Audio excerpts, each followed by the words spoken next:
Welcome to Daily Meditation with Sangha Live.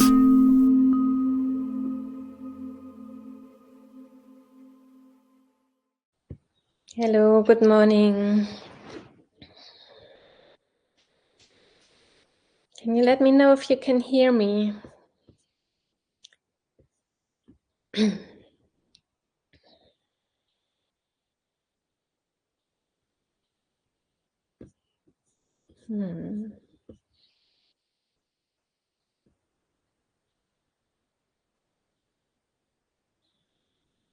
Okay, thank you. So good morning. Happy to be back here. Lovely to be with you. Thank you so much, Sangha Live, for inviting me. It's really a pleasure. I'm full of inspirations this morning and the whole week. I think we could do a few weeks together. So I get space to share all this, what I'm touching on. Yeah, my name is Nirmala Katrin Werner. I'm speaking from the north of Germany, where I live in a big eco-village. That's almost 200 people here. I live there with my husband and our 3 children. And I've been teaching meditation, mindfulness, compassion, and understanding. And especially, and that's why I started with somatic yoga and embodiment practices over the last more than 20 years. I'm teaching retreats and workshops. Yeah, and the theme I choose for this week is Sacred Body, Sacred Path, the feminine principle on our spiritual journey. And let me just, if you're new here, explain how this session works. So we start every morning with 15 minutes time, like a sharing time, where I share some reflections. And these are really just reflections for you, so you can feel free to push aside what doesn't resonate. And then we have like 30 minutes, a guided meditation. And at the end, there's another 15 minutes for question. And you can put your questions in the, there's a little question mark in a box down at the screen. On my screen, it's down. So this is where you can put your question. I will most likely see them. And otherwise, if you're on a mobile phone, you need to write them in the chat. And you're really welcome to support me to find the questions. Send me a note. Yeah. So offering teachings as reflections, it's really also what the Buddha emphasized, that we should really only believe what we are experiencing ourselves. There's a sutra in the Pali Canon, the Kalama Sutra, where the Kalama people came to ask the Buddha what they should believe, because their town was at a transit point and all different kinds of people, Brahmins and ascetics came through, and they had to tell a lot, different teachings, different talks. So the Kalama people were confused what to believe, and they went to the Buddha. And the Buddha said, do not, Kalama, go by hearsay, not by tradition, not by the opinions of the day, not by the authority of sacred writings, not by mere reason and logical deduction, not by invented theories and favored opinions, not by the impression of personal merit, not by the authority of a master. But if, Kalama, you yourself recognize these things are unwholesome, are reprehensible, are censured by the wise, and if carried out and undertaken, lead to disaster and suffering, then, O Kalama, may you give them up. But if you, Kalama, recognize for yourself these things are wholesome, are blameless, are praised by those of understanding, and when performed and undertaken, lead to blessing and well-being, then, O Kalama, may you make them your own. And I'm sure quite a few of you have heard these words from the sutra before. And yet it's like often we have kind of a mistrust of really like embodying and living out our own truth, going our own path of awakening.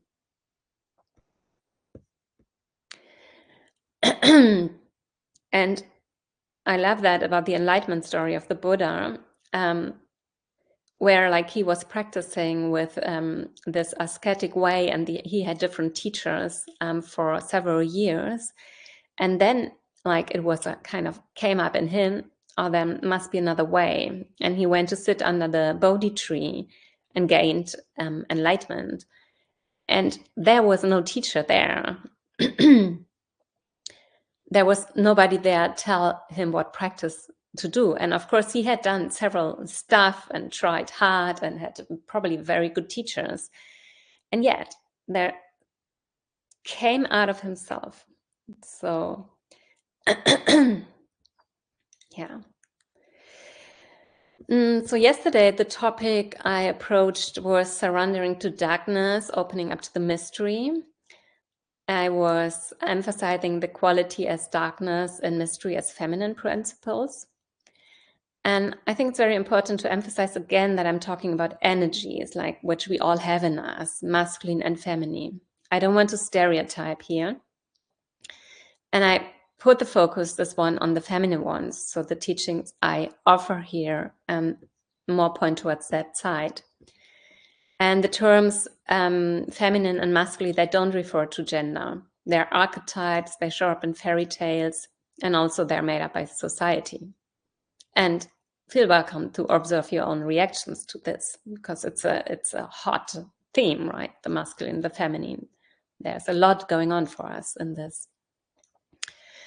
And every morning I am going, actually it's the Zendo hall I'm sitting in now, and I go there every morning for silent meditation. And after we have a time for drinking tea, like it's a Japanese tea ceremony. And at the moment we read every morning the Tao Te Ching from Lao Tzu. And I like you to read the first chapter of it, because I looked at this book that we read, chapter 63 this morning, and I looked at the first chapter and I thought, this fits so perfectly to our session yesterday. So I do want to read this. The Tao that can be told is not the eternal Tao. The name that can be named is not the eternal name. The unnameable is the eternally real. Naming is the origin of all particular things. Free from desire, you realize the mystery. Caught in desire, you see only the manifestations. Yet mystery and manifestations arise from the same source. This source is called darkness. Darkness within darkness, the gateway to all understanding.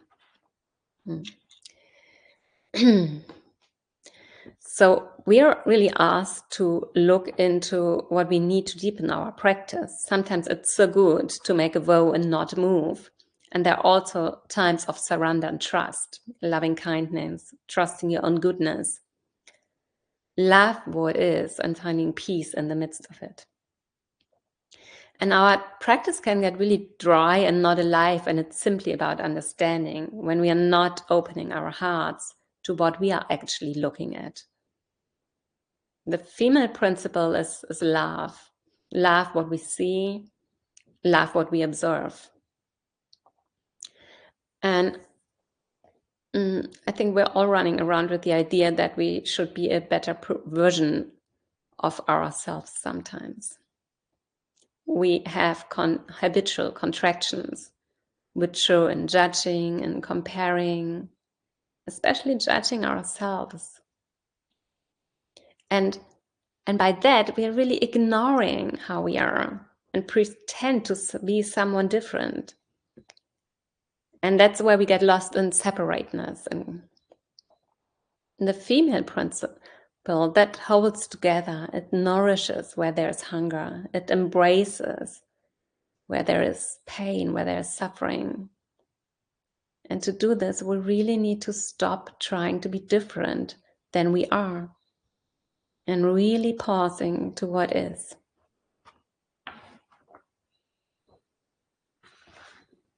we need to stop and pause. And looking at chapter 3 of the Tao Te Ching, the last 2 lines are practicing non-doing, and everything will fall into place. We need to come back to being a human being rather than being a human doing. The Chinese word for busy goes together from 2 words, compounds of 2 words. And the first one, Jin, means heart. I don't know if I pronounce it right. So the first component is heart, and the second one is to die. So it's a metaphor for a heart that is lost, a heart that is dying. That's the word for busy in Chinese, indicating that someone is so busy that they have no time for their heart, for their feelings or inner peace.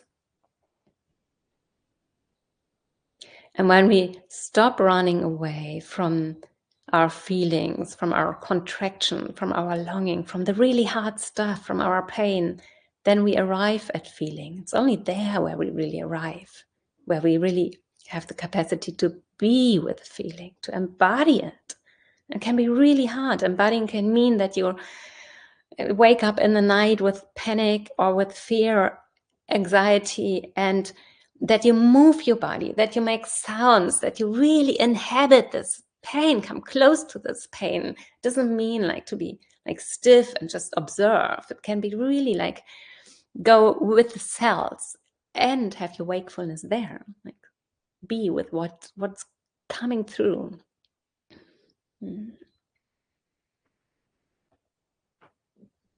So the feminine side in us can love what is observed. And for me, this is love, being with myself at night when I'm struggling. The feminine can be without fear about our imperfection. And we are all humans. We are not perfect.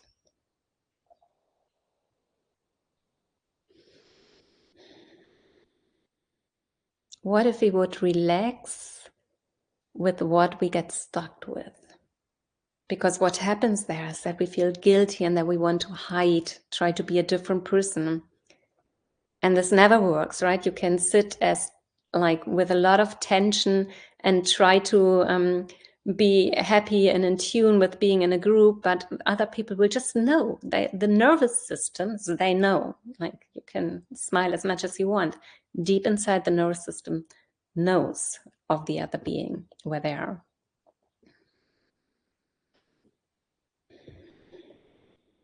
So I think it needs like an opening up, a being vulnerable with, and pause and share where we are, share with others from our deepest pain.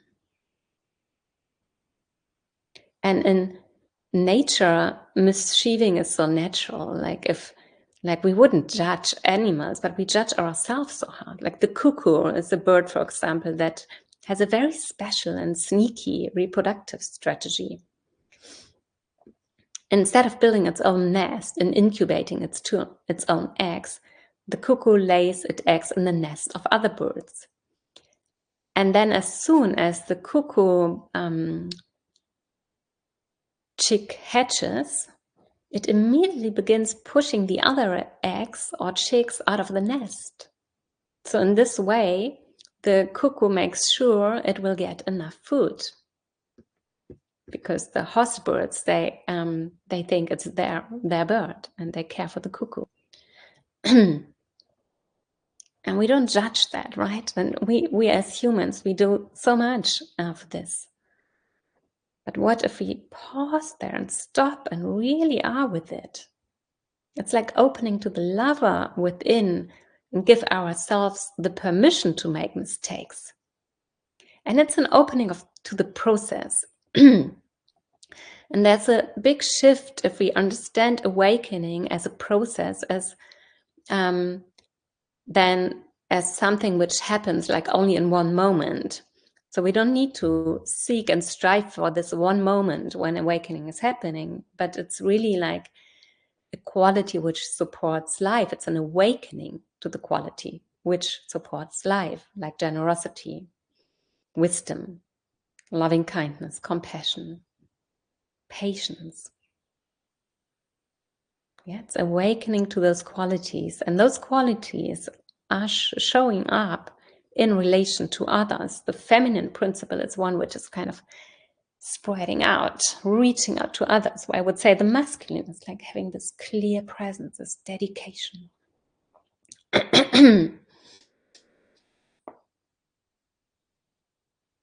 So it's not only about the depth of our insights, but it's also about how we relate to the world, how we relate to others and to nature.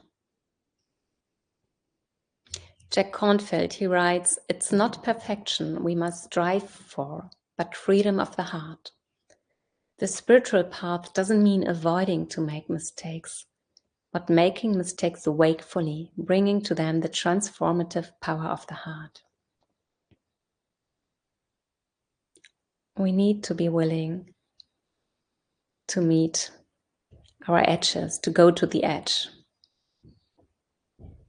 We need to be able to stay with our personal package, which is unpacked through the practice, in order for transformation to happen.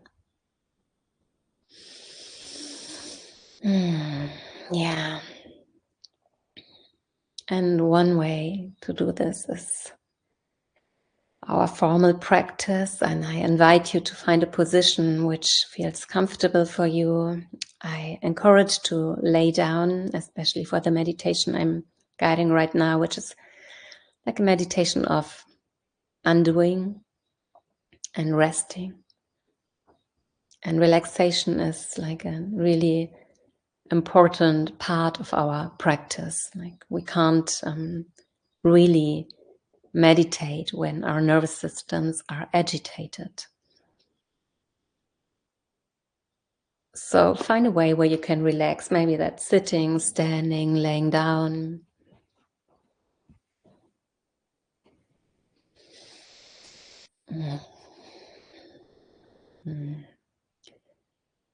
How can you be kind with yourself at this very moment?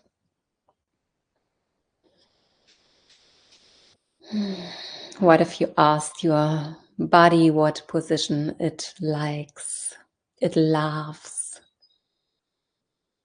rather than thinking about it?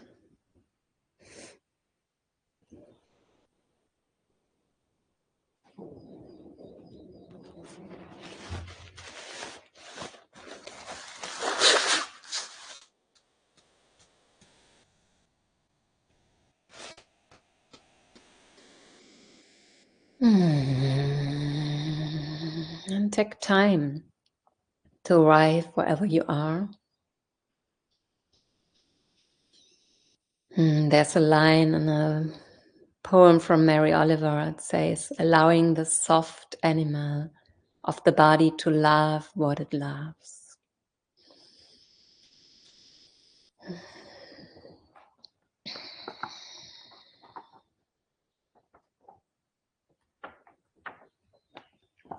And there's a line in the Tao of the King, in chapter 10, "Can you let your body become supple as a newborn child?" Can you let your body to become supple as a newborn child?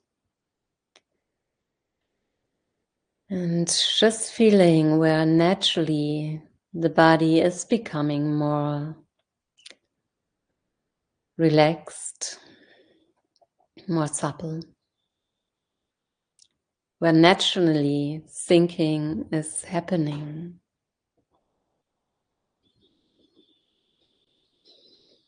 And if you're going through a hard time, one kind of tool we can use is to move your hands through a material which feels maybe even yummy or comfortable or good enough. Could be like a woolen jumper or your blanket or the wooden floor, just the sofa you're sitting on. Or maybe like bringing your fingers together, both hands meeting each other. Or bringing your fingers through your face could support us in thinking. And we're really giving time for that. No rushing.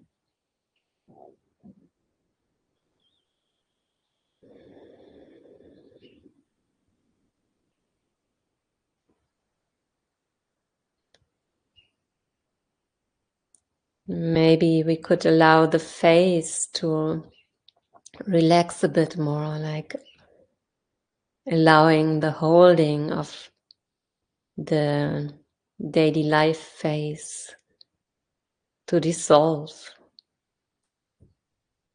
coming into phase which is just not holding anything, just really letting go, softening. How would that feel around your eyes?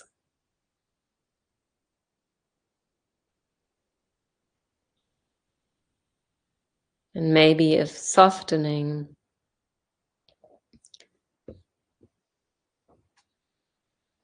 around the eyes is happening, you can feel how the tissue communicates with the tissues of the cheeks and maybe the lips and the mouth and the jaw. How all of that can drop down.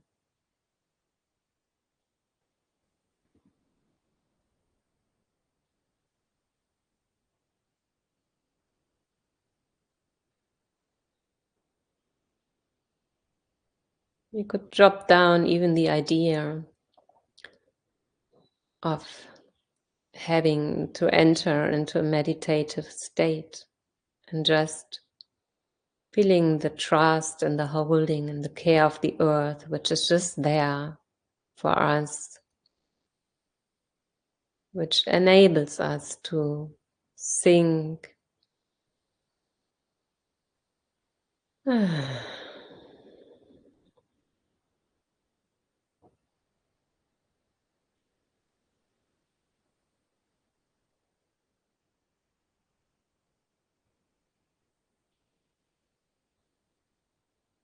And if there's not enough love at this moment to be with what if is, just feel into the earth. The earth is holding the body, thoughts, the feelings, sensations, emotions. And maybe from softening the jaw and really releasing the lower teeth, maybe there's a softening of the throat and the neck. Maybe this place between your collarbones, where it's soft in the throat already, can become a little bit more soft.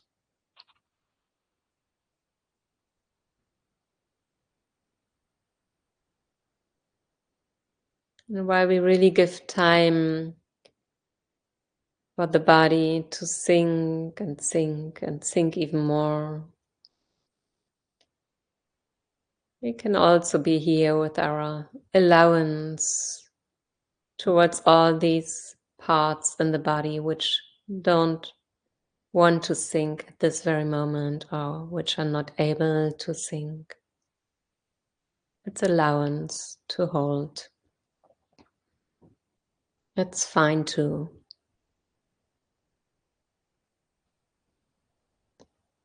And maybe we can listen inwardly into the space of our left shoulder.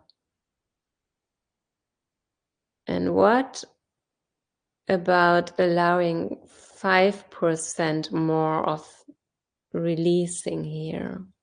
5% sinking, and really be so close with the space in the left shoulder, with the tissue, the bone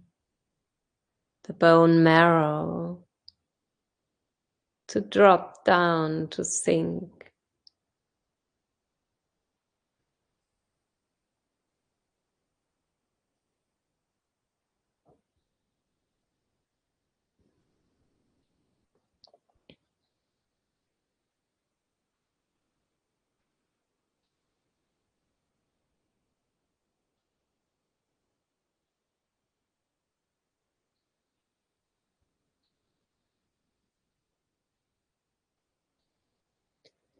And if we tune towards the right shoulder, and just listening how the right shoulder is naturally falling down with gravity.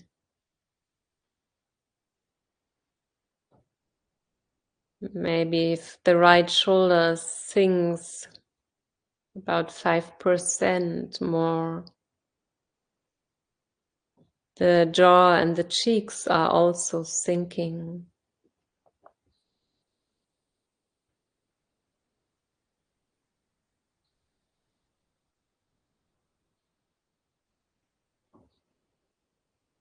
And maybe from there we can feel how the upper arms are softening. Also, like the skin which is around the bones inside your arms, melting.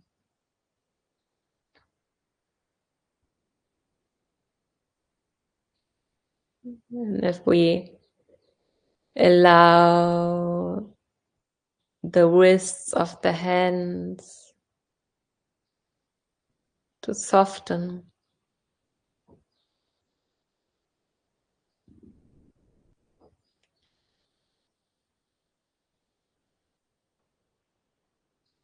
and the insides of your hands, the space inside your left hand, inside your right hand. And what happens to the mouth or the forehead if we really allow softening inside the hands?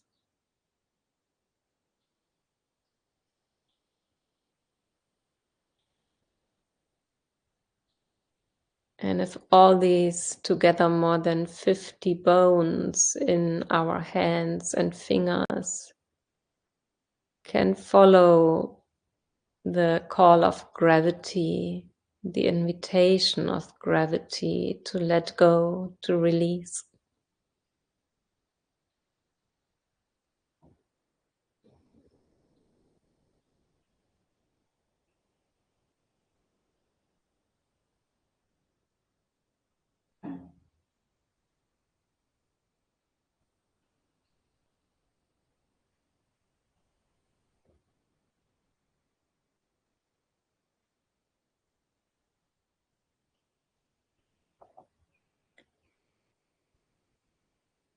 And what if we allow our lungs to soften, and really tuning into our lungs? They're huge. They're reaching from under the collarbone down into the lower back.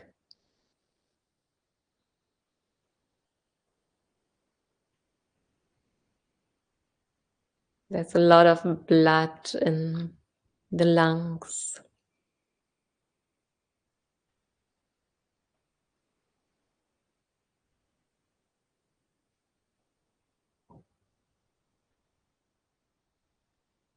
The exchange of air and blood.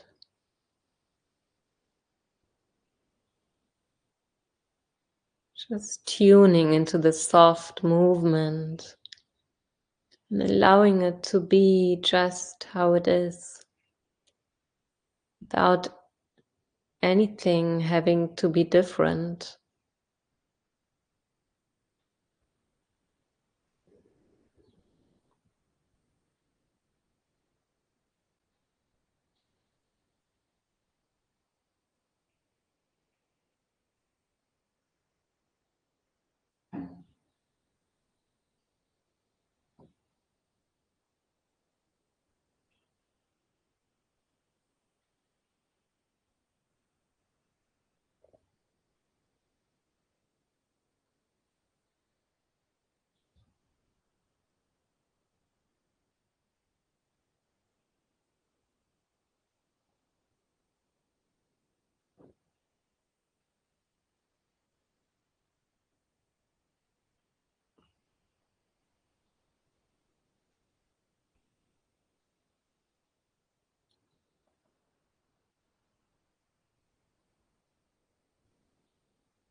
And if you like, tune towards the heart, which is cuddled in between your lungs.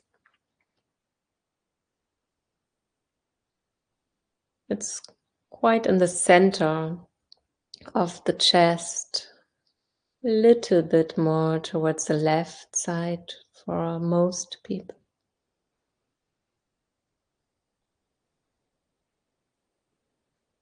And it's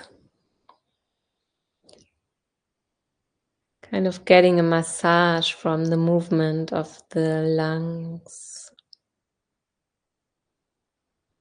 and the movement of the diaphragm.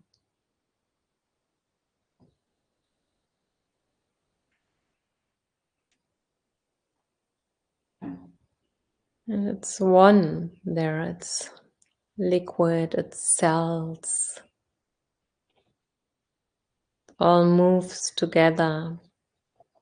The heart sits directly on the diaphragm, cuddled in by the movement of the lungs. And what about really listening into this space here, into the movement?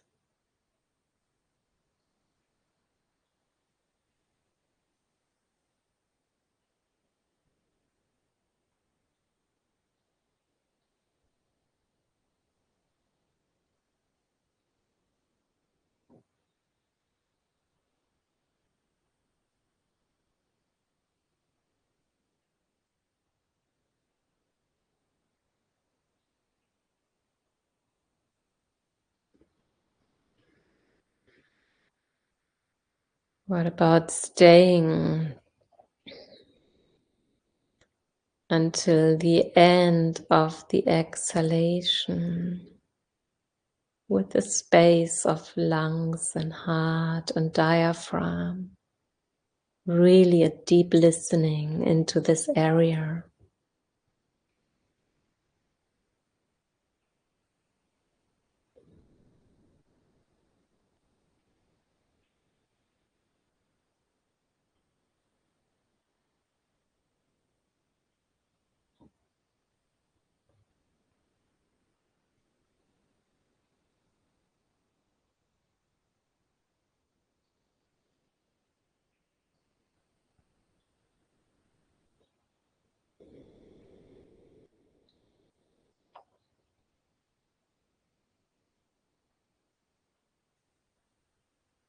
If there is somewhere, some juicy place for you, something which feels alive, you're most welcome and invited to stay there. Stay with what is alive, what is juicy, what feels good, yummy. Maybe you like to sink with your deep listening into the belly. Feel the movement here of organs, of diaphragm.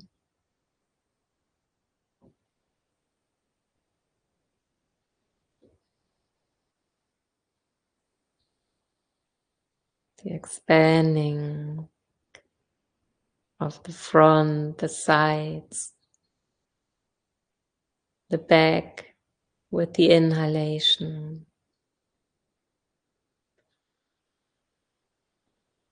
The sinking, allowing to let go on the exhalation.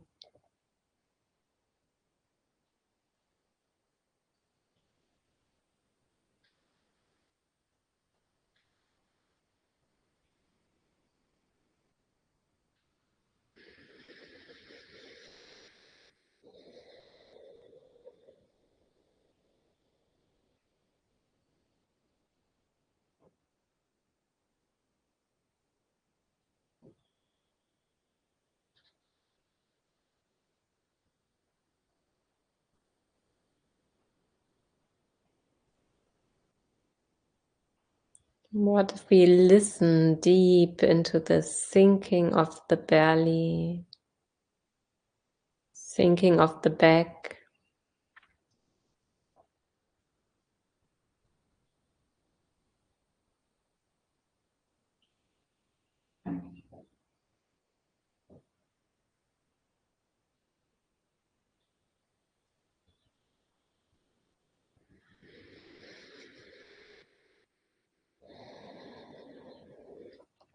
what about allowing the pelvic floor to relax a bit more?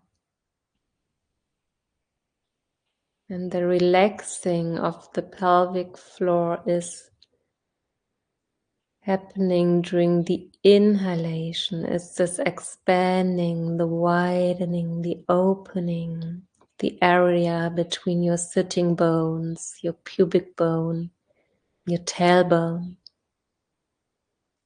What if we allow softening during this inhalation, allowing to be wide and soft and open? If you don't want to place attention there, just keep your attention where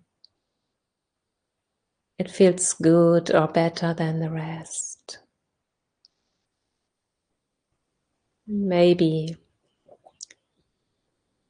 want to tune into the whole pelvis, the whole pelvic cave here, feeling the expansion of the hips, the lowest part of the back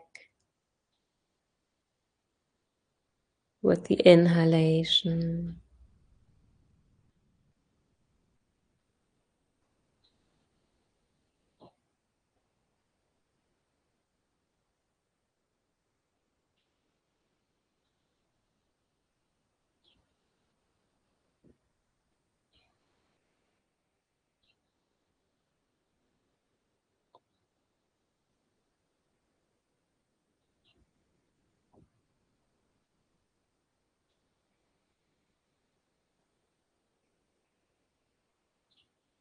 You can stay receptive, just listen to the legs which are dropping down, down, down. Tissue of the legs,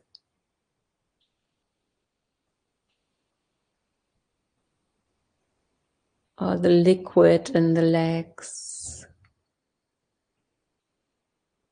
the skin around the bones, upper legs, knees, lower legs. Stay with where you like to listen in the sinking.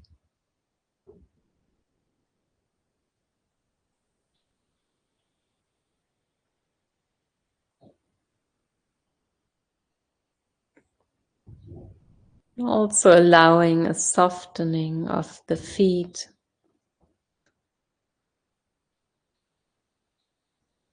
of the skin between your toes, between one toe and the other.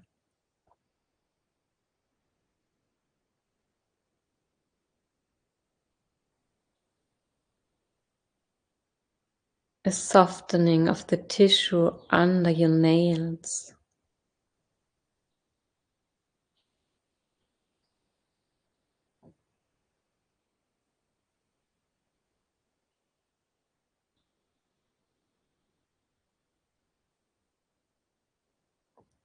Being so close with this whole body breathing.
For the last 3 breaths in this meditation, you could inhale peace and exhale peace.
And go really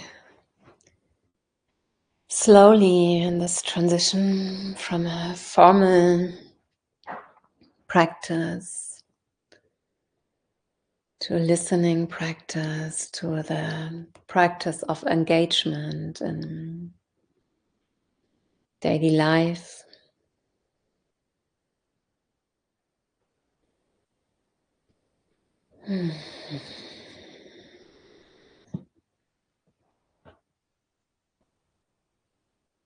Thank you for meditating together.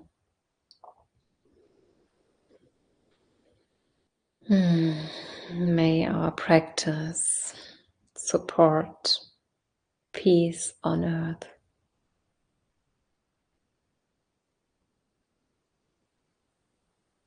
May our practice be contagious and spread out to others who feel invited to practice for peace and love.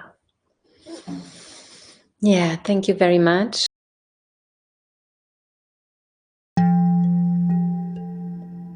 Today's podcast is an offering to you from our archive of freely available live daily classes.